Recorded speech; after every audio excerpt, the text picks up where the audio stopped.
அன்பார்ந்த சகோதரர்களே, divine shalom ஊழியங்கள் மூலம் உங்களுக்கு தேவ ஆசீர்வாதத்தையும் வாழ்த்துதல்களையும் நாங்கள் தெரிவிக்கின்றோம். இப்புது வருடத்தில் விசேஷமான 2025 ஆண்டு தன்னுடைய அபரிதமான ஆசீர்வாத மழை உங்கள் மேல் பொழிகின்றது. உங்களை ஆசீர்வதிப்பாராக. அன்பானவர்களே, உங்களுடைய ஜெப தேவைகளுக்கும் ஆலோசனைகளுக்கும் நீங்கள் எங்களுடன் தொடர்பு கொள்ளுங்கள். தேவ ஆசீர்வாதத்தை நாங்கள் வழங்க தேவ பணியில் அவருடைய பணியாளர்களாக நாங்கள் காத்திருக்கிறோம். ஒரு விசை ஜெபம் செய்வோம். கர்த்தாவே, உம்முடைய நிகழ்ச்சி கேட்கும் உடைய பிள்ளைகள் ஒவ்வொருவரையும் விசேஷமாக ஆசீர்வதியுங்கள். தங்களுடைய விசேஷித்த நாட்களை கொண்டாடும் உடைய பிள்ளைகளை, பிறந்த நாளை இந்த மாதம் கொண்டாடும் பிள்ளைகளை கர்த்தாவே நீர் அபரிதமாய் ஆசீர்வதியுங்கள். தங்கள் துக்க நாட்களின் ஊடாக கடந்து செல்லும் பிள்ளைகளை, சரீர வியாதியுடனும் மன கிளேசங்களுடனும் கடந்து செல்லும் பிள்ளைகளை உடைய கரத்திலே ஒப்புக்கொடுக்கிறோம். ராஜா, நீங்களே ஒவ்வொருவரையும் மாற்றி தேற்றி உடைய ஆசீர்வாதம் பெருக்கெடுக்க சந்தோஷத்தையும் சமாதானத்தை கட்டளையிடுங்கள். இயேசு கிறிஸ்துவின் ஜீவனுள்ள நாமத்தில் நாங்கள் ஜெபிக்கிறோம். இந்த வேளையிலும் விசேஷமாக அமெரிக்கா நாட்டை உடைய கருத்திலே வைக்கிறோம். ராஜா, ஆசீர்வாதத்தின் மழை அங்கு பொழிந்து அங்கு எரியும் தீயை அணைக்க உம்முடைய கரம் அங்கு கூடியிருக்கட்டும். இயேசு கிறிஸ்துவின் ஜீவனுள்ள நாமத்தில் அர்ப்பணித்து ஜெபிக்கிறோம் பரம தந்தையே, ஆமென். அன்பானவர்களை, வேத பாடமாக எசேக்கியேல் தீர்க்கதரிசியின் புஸ்தகம் 34 அதிகாரம் 26 வசனத்தை நாங்கள் வாசிக்க கேட்போம். நான் அவர்களையும் என் மேட்டின் சுற்றுப்புறங்களையும் ஆசீர்வாதமாக்கி ஏற்ற காலத்திலே மழையை பெய்ய பண்ணுவேன். ஆசீர்வாதமான மழை பெய்யும். அன்பான சகோதர சகோதரிகளே, இந்த விசேஷமான ஆசீர்வாதம் இந்த புது வருடத்திலும் தொடர்ச்சியாக உங்களுக்கும் உங்கள் குடும்பத்திற்கும் உங்கள் நண்பர் யாவருக்கும் உற்றார் உறவினர்களுக்கும் தேவன் ஆசீர்வாதமான மழையை கட்டளையிடுவதாக வாக்குத்தத்தம் செய்திருக்கின்றார். எம்பெருமான் இயேசு கிறிஸ்து எங்களுக்கு தரும் வாக்குத்தத்தம், நான் ஆசீர்வாதத்தின் மழையை உங்கள் மேல் வானத்தின் பலகணிகளை திறந்து உங்களை ஆசீர்வதிக்கப் போகின்றேன். உங்களது அனைத்தும் செழித்து பூத்து குலுங்கும்.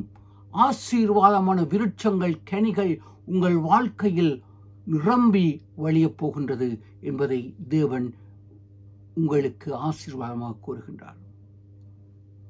இங்கு எசேக்கியேல் தீர்க்கதரிசியின் புஸ்தகத்தின் பின்னணியில் நாங்கள் பார்க்கும் பொழுது, அனைத்தும் செழித்து இருக்கும் பொழுது தேவன் ஆசீர்வாதத்தின் மழையை தருவேன் என்று கூறவில்லை. ஆம், அங்கு பஞ்சம், பட்டினி, வறட்சி, கொடுமை, அநியாயம், அட்டூழியங்கள் நிறைந்து காணப்படும் பொழுது தேவன் உக்கிர கோபம் கொண்டு அங்கு வறட்சியை கட்டளையிடுகின்றார்.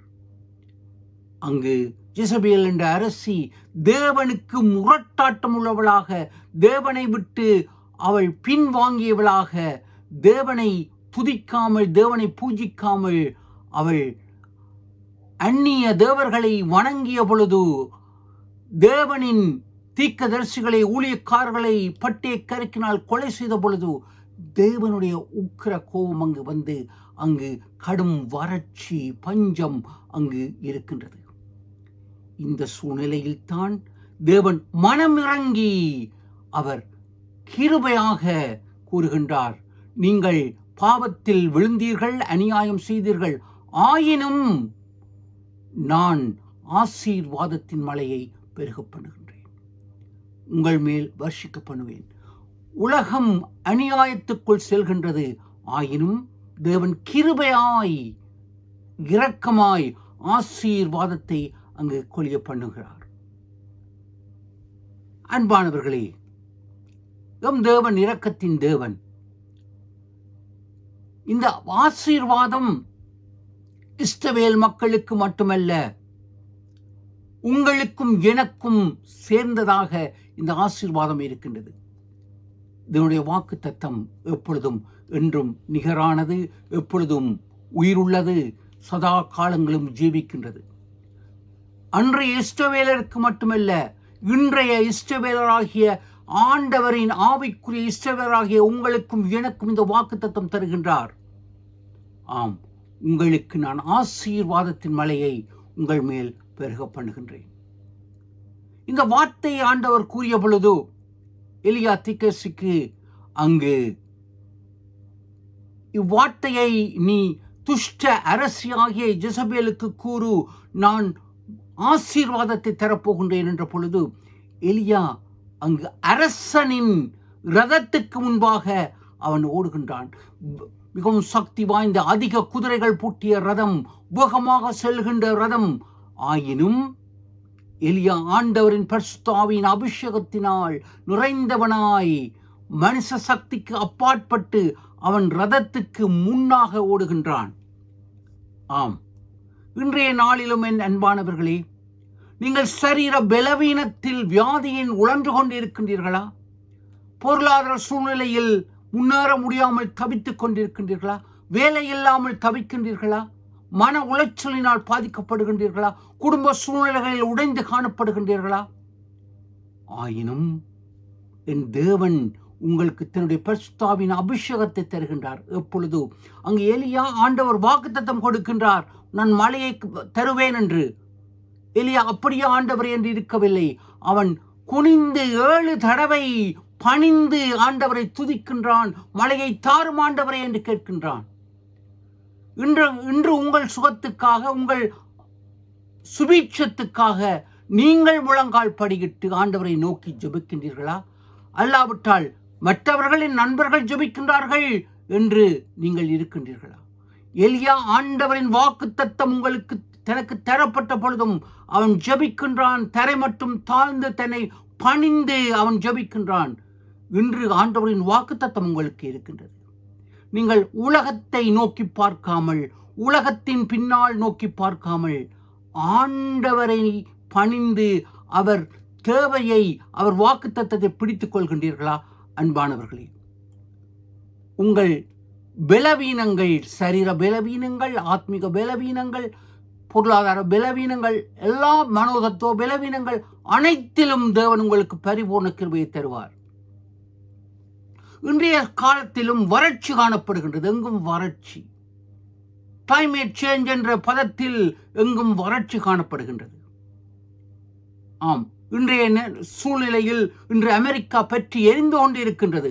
அதை நிறுத்துவதற்கு தண்ணீர் இல்லை, வறட்சி.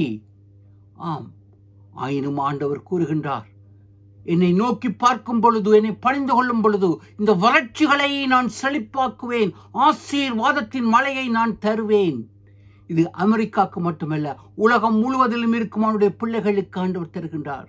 வருங்காலத்தில் வறட்சி வரப்போகின்றது. ஆண்டவரின் வார்த்தை கேட்க முடியாத பஞ்சம் வரப்போகின்றது. ஆமோஸ் தீர்க்கதரிசனத்தில் கூறுகின்றபடி. ஆயினும் அந்த வறட்சியிலும் பொருளாதார வளர்ச்சியிலும் ஆண்டவர் ஆசீர்வாதத்தின் மழையை உங்களுக்கு தருகின்றார். இன்று உங்களை அன்பாக அழைக்கின்றார். என் மகளே, என் மகளே, என்னண்டை திரும்பி வா. நீ என்னை விட்டு தூரம் போயிருந்தாலும் என்னண்டை வரும் பொழுது உலகத்தில் நடக்கும் வறட்சி, பஞ்சம், அழிவுகளிலிருந்து நான் உன்னை பாதுகாத்து ஆசீர்வாதத்தின் மலையை, ரட்சிப்பின் மலையை உன்மேல், உன் சந்ததி மேல் நான் காலாதி காலம் தருவேன். இது ஆண்டவர் இந்த புதிய வருடத்தில் உங்களுக்கு தரும் வாக்குத்தத்தம். அவர் அண்டை வருவோமா? அன்பானவர்களே, கிறிஸ்தவத்தை மதமாக நினைத்து நாங்கள் செயல்படாமல் ஆண்டவர் இயேசுவின் இடத்தில் தனிப்பட்ட உறவு வைத்து அவரண்டை வருவோமா? ஆசீர்வாத மழை உங்கள் கதவின் வீட்டின் மேல் இருக்கின்றது. அதை பெய்ய பண்ணுவது, பொழிய பண்ணுவது உங்கள் ஜெபத்திலும் உங்கள் அர்ப்பணிப்பிலும். தேவன் உங்களை பரிபூர்ணமாய் ஆசீர்வதிப்பார். பிதா, குமாரன், பரிசுத்தாவின் நாமத்தில் ஆமென். அன்பானவர்களே, தேவராஜ்யத்தின் விஸ்தாரத்துக்கு நீங்கள் இக்காணொலியை பார்த்தும் இதை உங்கள் நண்பர்களுடன் பகிர்வதற்கும் சப்ஸ்கிரைப் செய்வதற்கும் மிக்க நன்றி. தேவன் உங்களை ஆசீர்வதிப்பாராக.